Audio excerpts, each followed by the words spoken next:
Okay, so today's webinar is on lease renewals and vacates. So my name is Alison, host for today, Chris online to help you out with any Q&A.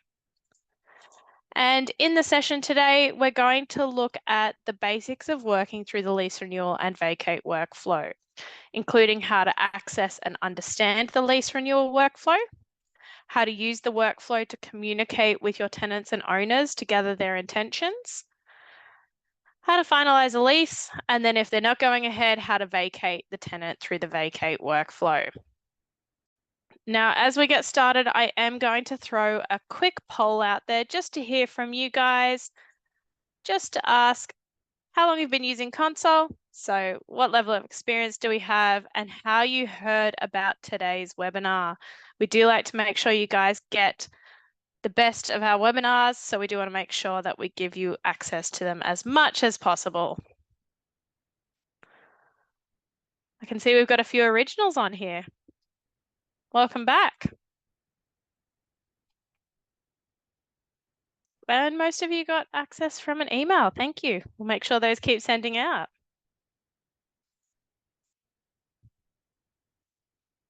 Okay, so pop those answers in. We'll close it very shortly.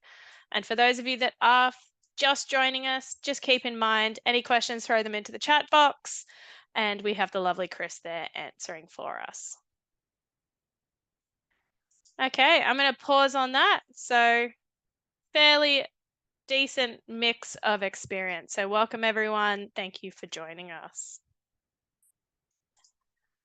Now with that, we are going to get started. So let me pop over to Console and we'll get running with the session. So first of all, we're going to start from the very basics of the lease. Now, the lease renewal is powered by information on the tenancy card. It's a bit like Nutri-Grain, you only get out what you put in. So when we think about the lease renewal and the lease renewal workflow, we do need to be mindful that the information on the lease on the tenancy profile or the tenancy agreement is what powers it. So I'm just going to pop quickly into a tenancy. Let's pop down into Gavin, and just against the agreement, I'm going to hit edit. Now you can see this one's already in the lease renewal workflow, and that has to do with the end date. So having an end date in place feeds the tenancy into the lease renewal workflow, making sure that you capture it for action.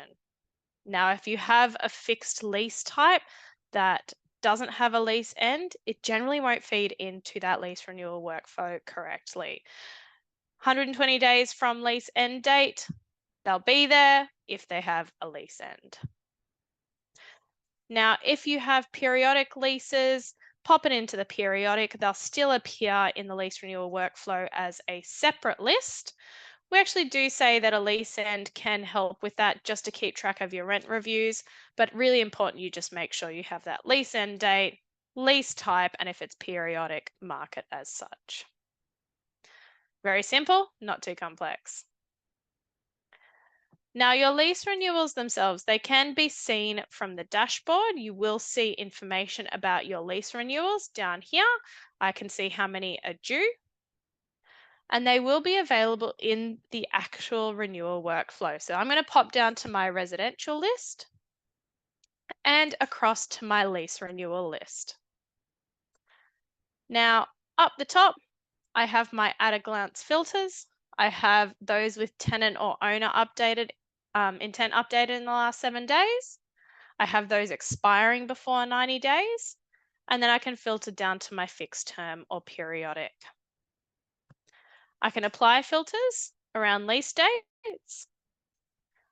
And I can export the list. So if I have not cleaned up my lease renewal workflow, if I've got a lot here, I could export to CSV, or I can drill down and search for a particular address or tenancy. Now, what we're going to do is we're going to dive straight into renewing our expired leases or our upcoming expired leases. And we're going to get started with the actual intentions of the owner and tenant. So popping down here, we're going to come down, we're going to come into Boondar Road. Now, as you look across, you will see the lease type, the intent, how long we have to the end date, and you can see I've got mine sorted up here, and the last action. So if you've got no actions taken, it'll be blank. You can see that I've got an owner intent sent, and you can also see a tenant response has come in. Now, we're just going to start up here before we hit 8 Boondar Road, but what we're going to do right at the top is we're going to start with sending some owner intention details. Now, the intention tools in the workflow allow you to either select whether you know their intent, so if the owner wants to renew or vacate, or to send an automated email out, which will prompt the owner or tenant to respond back with a vacate, renew, or not sure option. So if I was having a look at this property here for Gavin, I might say that, yep, current rent's 500. I would recommend we go to 550. I would recommend we push for a 12-month lease. I'll hit next, and then it will pop up with an automated template, which will ask them to pop in their information and confirm their details. So I'm going to hit send, and now that message is sent out. Now, when the owner gets that message, or the tenant, it's going to look a little bit like this. So I'll just pop open this screen here, and you can see it's a really simple form fill. So what do you want to do? So I might say that for this tenancy, I'd like to renew using the recommended rent in the email. Otherwise, I could pop in vacate or other. In this case, happy with tenancy, rent is on time, willing to negotiate, but only down $10 on recommended. I'll hit submit. That sends it back to Console Cloud, and that will pop up in a few places. So we'll get a little notification icon up the top right. So you might see that behind my head, but automatically that notification will be there. And if I was to refresh my screen, it will also, it will also appear in the lease renewal workflow. So these intents you see here, my owner has just popped in and said, yep, I want to renew. Since the owner has popped that in as renew, I can then start to proceed with what I want to do next. So I might pop in now the tenant intention. Now, you don't need to use these automated tools. If you prefer to pick up the phone, have a phone conversation first, you could certainly do that, and I could pop in a note. So I might add a note here. Spoke with the tenant on the phone. Happy to proceed with renewal. Wants to renew at 540, not 550. And then, of course, we have to sit there and do all that work to negotiate on the rent and get that all sorted. But I can also pop in the tenant intention. So tenant intention, rather than email, I'm going to go, I know their intent. He would like to renew, and I'll pop in those additional notes. Oop, spelling, not my strong suit. So we'll hit save. That'll pop into my timeline, again, capturing all of that information. And as I hit view timeline, you can see that clear history of everything I have done.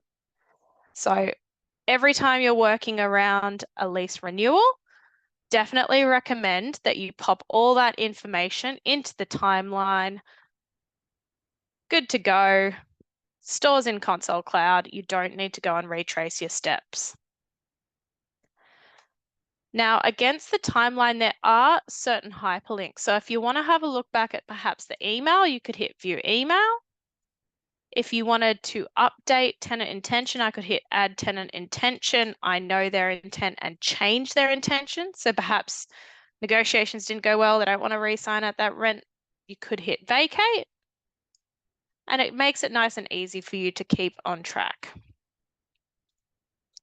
So very simple. If I was to open up another one, just to recap, once you've got a property within the lease renewal workflow, which is based on their end dates for a fixed or periodic, we'll just come into the periodic list. I can go ahead and proceed with adding or requesting owner and tenant intention, which can be via email or via a manual trigger if you have had the phone conversation.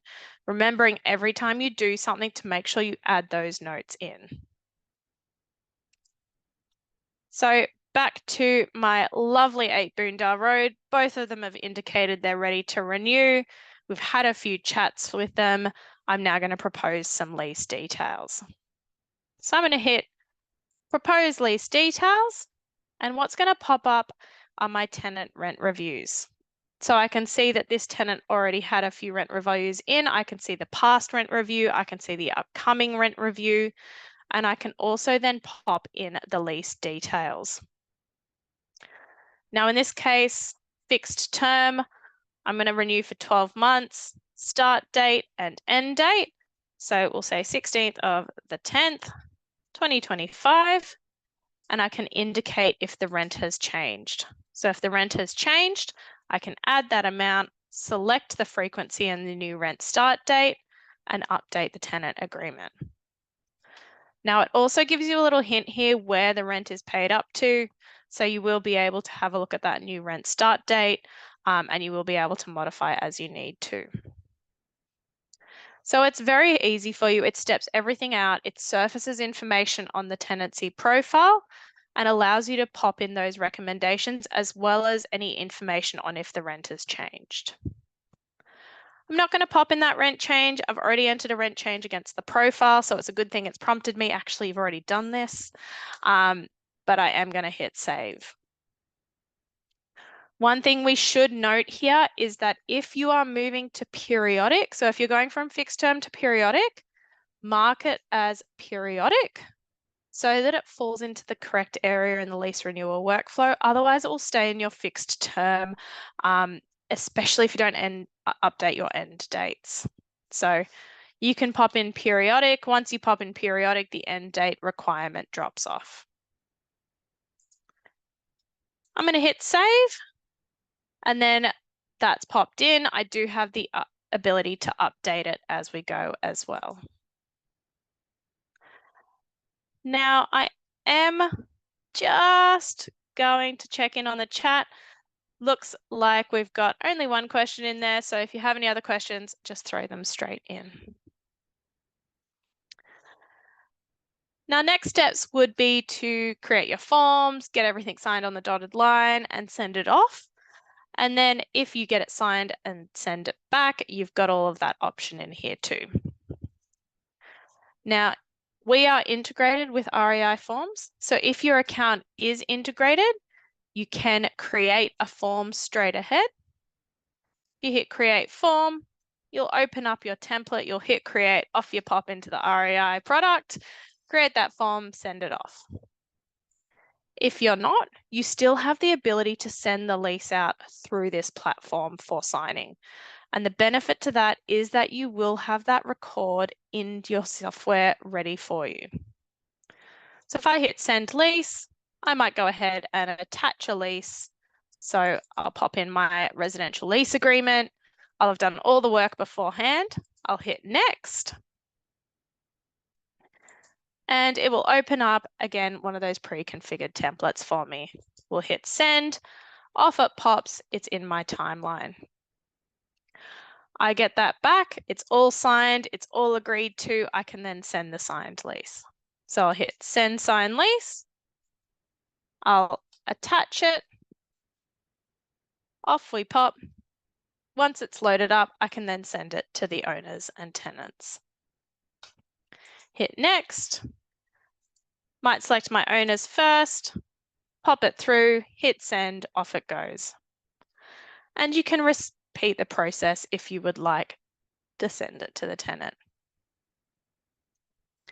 Now this is speeding through things. This is looking like we have got the most cooperative tenants and owners in place. But if you don't, one thing to note is how you track that follow-up and how you make sure you record that you're doing that follow-up. And like I did before, that might be because you add a note, or it might be using the messaging functionality, which allows you to then send reminders to either your tenants and owners based on templates. Now, these templates, there are some defaults in your system. You might not have any additional templates, but it is a good idea to think about what templates would save you time during the day. So if you wanted to pop in a reminder template, if you wanted to have a, please make sure you send this back, if you wanted to have a reminder of intent, you can put all those templates in and they are going to save you a bit of time in following up, as well as making sure that all of those comms get recorded for you. So nice little tip there for you. Simple, easy. Last step is we're going to finalize the lease. Now, if I hit finalize lease here, it's going to automatically pop up with any fees I have pre-configured. So if you have lease renewal fees set to charge when you renew a lease, that's going to pop up. You can select whether you charge it or not. So perhaps I'm not in this case, perhaps a VIP owner, perhaps I had to do almost nothing. I might not charge it, but in this case, I'm going to make sure it's charged. I'll put a reason in, not required, but good because I like to have the T's crossed and the I's dotted, and then I'm going to hit finalize lease. Now it is a pop-up confirmation. So new agreement terms, the rent, currently unchanged, but only because I already have a rent review scheduled. The fees that are charging, and because my account sits in Queensland and because of legislation there, the smoke alarm compliance will now appear in the compliance list. Hit renew lease and we are done. If I click on view tenancy agreement, as I pop down, I'll see the inaugural lease. I will see the future dated lease start and lease end. And if I pop down to my rent reviews, I will see that upcoming rent review that was already in place. Nice and easy. So just to recap and make sure everyone gets it, and then I'll check the chat. At a glance filters allows you to work through different lists. So if I wanted to look at perhaps those whose tenants have updated their intent, if I wanted to look at owner intent, if I wanted to look at certain expiry or work through my periodic, I'll be able to do that by filtering on particular sections. Remembering this is triggered from the lease dates that are put in the profile and the lease type. So very important you start from basics, have that in place. When you are working through your list, you can start by popping in intent, and it can be via email, which will give a little survey field, or it can be because you know their intent already, in which case you can pop in whether it's renewal, vacate, or undecided. You can pop in proposed lease details. If they have rent reviews already in place, they will show and you'll be able to see any upcoming as well as any historical. You can pop in the lease details. If it is going to periodic, make sure you pop it as a periodic, which will then move it into the periodic list. Recommended that you just pop an end date around the next time you want to do a rent review so you can filter through and work through it, but not required. And you can also pop in if the rent has changed. So if you don't already have a rent review scheduled, pop the new rent amount in, pop the rent start date, frequency, and make sure you update the tenancy agreement so that you've got that planned and you do not miss it. As you go through, as you send and receive signed leases, you can pop that communication in the workflow and you can finalize the lease, which will charge fees and update the tenancy agreement. Now, that depends on everything going perfectly to plan and both your owner and tenant wanting to renew. But if someone wants to vacate, you'll see here that we have a tenant response to vacate. You can then proceed to vacate the lease. So very simple. All we're going to do is hit vacate lease. We're going to pop in proposed vacate date, and then we'll hit vacate lease. And then this will move it to the vacate workflow. You do want to do this over changing any dates on any of the lease agreements. You don't want to put in a vacate date itself, simply because the tenancy will not properly go through the process. We won't have all that tracked and recorded communication. We won't have that history. and it does change your reporting. So very simple. If your tenant indicates vacate, hit vacate the lease. And then from our residential workflow, right over the side, we hit vacate. That same lease will be in your vacate workflow. So if I pop down and have a look for my lease here, 13 Heath Street, Concord, it's in my vacate workflow.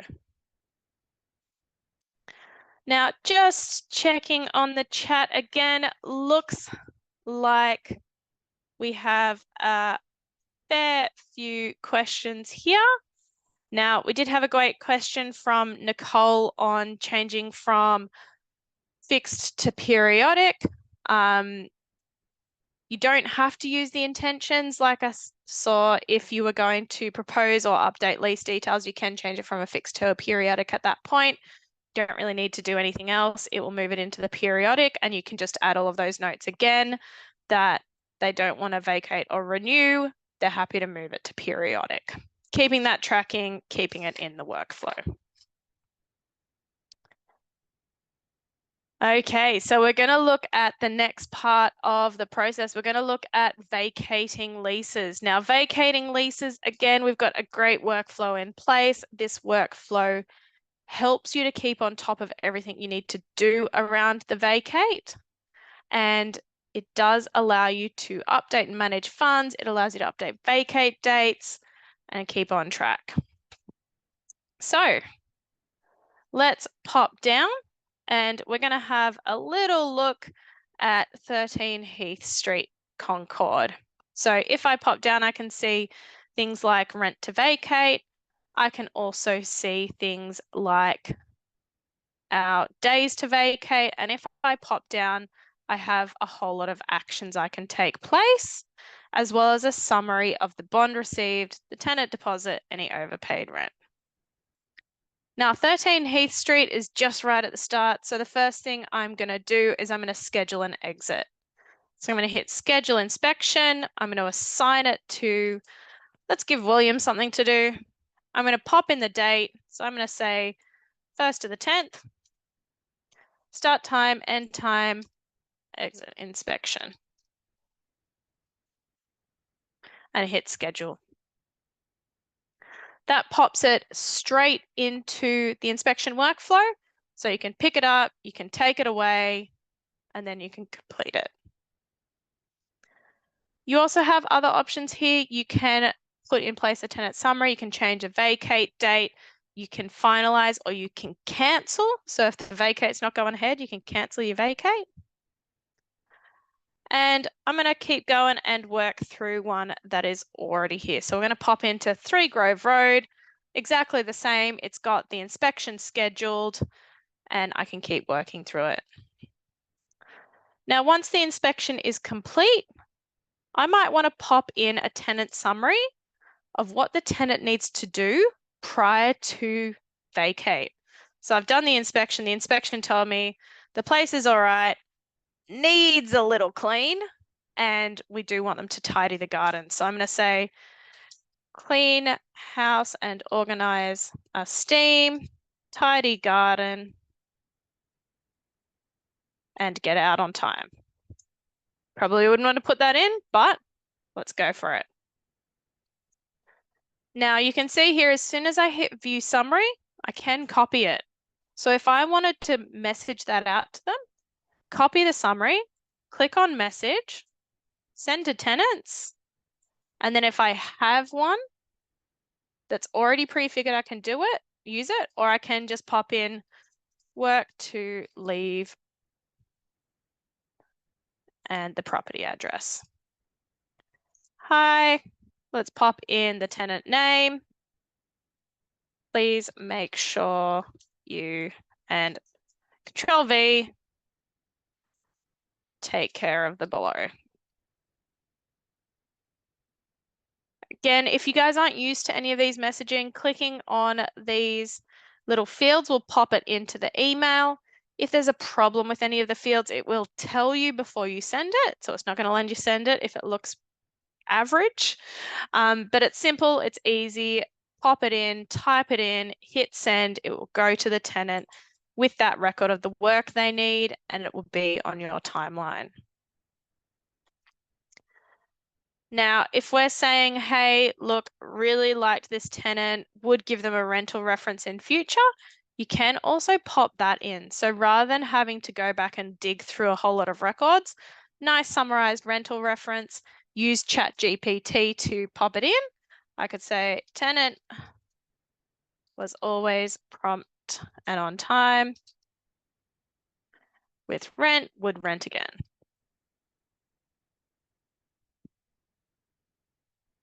Hit save, and now it's at least stored there. So if they come back to you, if you get a request for a rental reference, it's all here for you. Commonalities here, we do have the ability to message.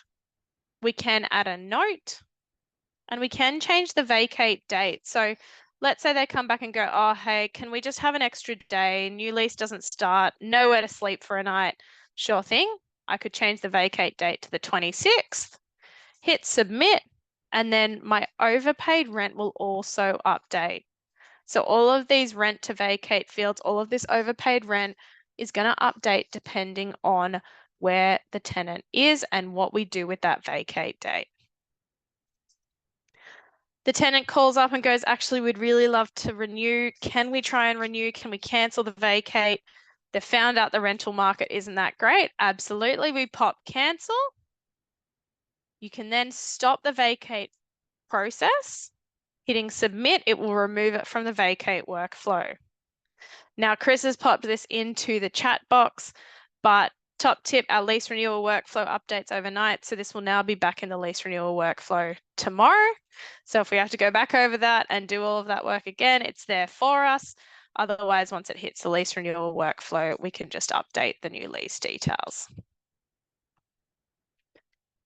Now we're chugging along. We're getting towards the time that the vacate is due. We've done our exit inspection. The tenant's done the work they need. We're coming up to finalize. It's time to manage our tenancy balances. So because the lovely Harper has been fantastic, we're not going to have to do a bond claim. Bond is heading straight back to Harper. Fantastic. But we might need to do something about this overpaid rent. So with the overpaid rent, it is a few steps. The first thing we're going to do is we're going to release the funds back to the tenant deposit. Then we're going to pay it out from the property file. So I'm going to go overpaid rent. I'm going to tick to understand this will return it to the tenant deposit, and I'm going to hit transfer. This would really be the last thing we do. Hit transfer, it's moved it to the tenant deposit. If I pop into the hyperlinked agreement here, if I click through tenant agreement, as I scroll all the way down, we'll see those balances in trust. And what we're going to do is we're going to come to the property and we're going to pay that out. So against the property, against the tenancy, 3 dots, pay anyone. We're going to pay from the tenant deposit. We're going to pay to Harper, and we're going to pop in the payment details. Whoop, caps locks. Now, once it pays, payment summary will pre-populate out. We'll grab that, we'll make sure we've got that on file, and we'll process the payment in our trust.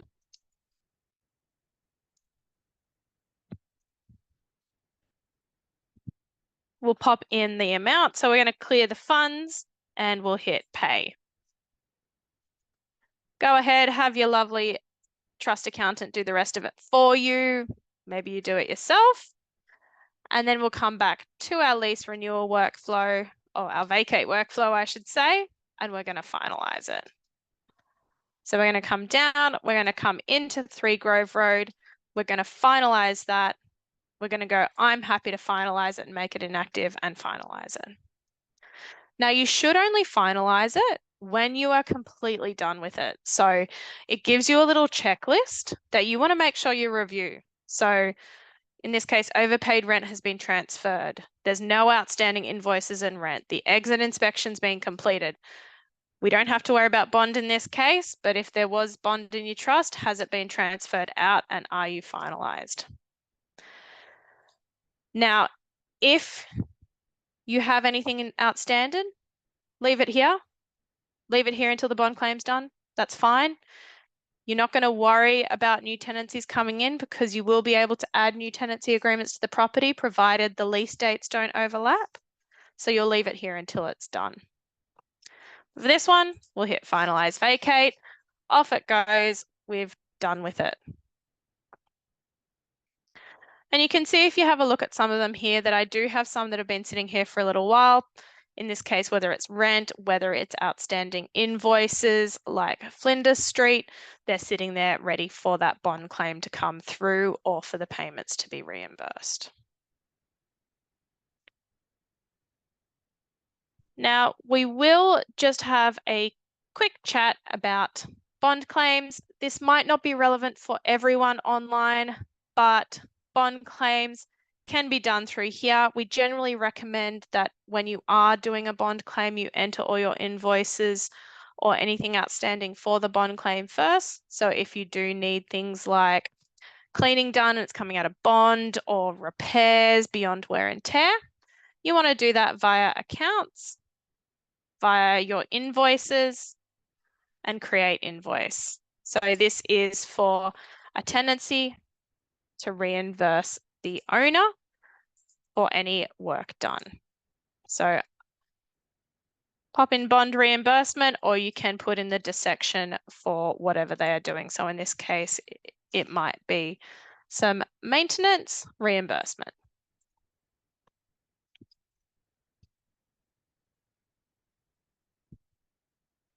Pop in the amount and hit create and send or create and download. Once that's in place, once you've got the bond claim in your trust, we recommend you receipt that to the tenancy deposit. Because as you receipt it in, you can then put a really clear reason why and where the funds are coming from. This is not coming from a tenant paying rent. This is coming from a bond claim. So we'll go to receipts. We'll go and search for the address.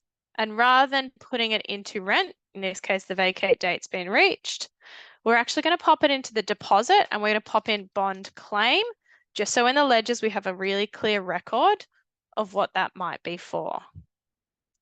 We're going to pop in how much was receipted into trust. Now, it might be that you received the full bond into trust, in which case you need to pay some to the invoice, some out to the tenant. Or it might be that you only received what was owed for the actual invoice or work. Receipt. And then we'll do exactly what we did with our overpaid rent. We're going to come to our property, 7 Grove. We're going to click into the property. We're going to come down to our tenancy, 3 dots, and we could pay anyone if it was an overpaid. So keep in mind, if it was overpaid, pay anyone. Or if we pop into the tenancy, we're going to transfer the deposit to the invoice. So we'll hit transfer deposit. We're going to go 150 amount to the clean after the vacate, and we'll hit transfer. So just to recap, that can be a few steps. If you have got a bond claim or anything outstanding, leave the tenancy in the vacate workflow. Not going to interrupt your ability to set up new tenancy agreements. Raise any invoices for anything outstanding, like cleaning, maintenance work, etc. Your rent owed will still say there. When you receipt it, we do recommend that you receipt it to the tenancy deposit so you can pop in that description, bond claim owing. Then depending on what you are doing it for and where the funds need to go, against the property from the tenancy, you can do 3 dots and pay anyone. So this could be if you needed to reimburse the tenant, perhaps you received the full bond claim in, but they only needed part of it for the invoice. Or against the tenancy, down the bottom, you will be able to transfer the deposit to the relevant invoices.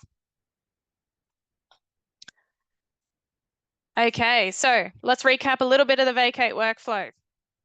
Properties come into the vacate workflow, best practice by indicating vacate on the lease renewal workflow. Once they are in the workflow, you'll be able to see any money owed, the vacate date, and the status of the exit inspection. You will then be able to work the vacate. So you'll schedule an inspection. You'll pop in a tenant summary of any work or anything they need to do to get out of the property. You can copy that and send that to them in SMS or email. You can update the vacate date. So you could change it to an earlier date, a later date, or you can cancel the vacate to send them back to the lease renewal workflow. You can release overpaid rent to the tenant deposit, at which point you could then pay it out from the property. And once everything is finalized and you're happy, and I say everything is finalized and happy, no outstanding rent, no outstanding invoices, nothing you're waiting on from a bond, you can finalize that vacate. Once it's finalized, tenancy is inactive. The reason why we say wait is because once something's inactive, you can't transact on it. So you don't really want to give up on that rent just yet, but then you will finalize it. And just calling out again, our timeline becomes our source of truth. It is saved, it is stored for the future, so you don't have to go back through your own emails or recreate the wheel whenever you're investigating something. Okay, so let's have another quick poll. We're going to check and see how much you guys were listening. So we're going to have another poll. We're going to check what you should do for a vacate and where outstanding funds need to be paid out from. So that's up on your screen. Have a look, have an answer.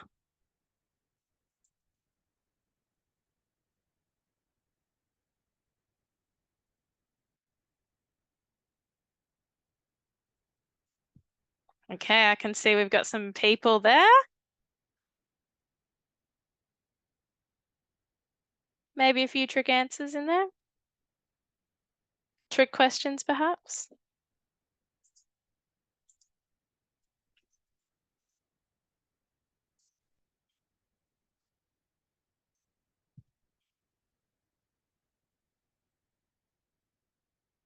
All right. Give it one more minute.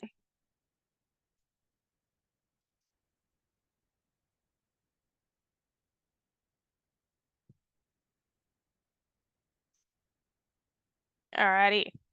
So if a tenant has indicated they would like to vacate, best practice, unless it is a lease break, is to make sure that from the lease renewal workflow, we vacate the tenancy.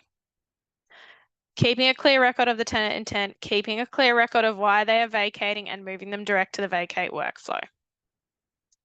Outstanding funds. So if a tenant has overpaid rent, if they have any funds that they have come in from a bond claim, there is a multi-step process.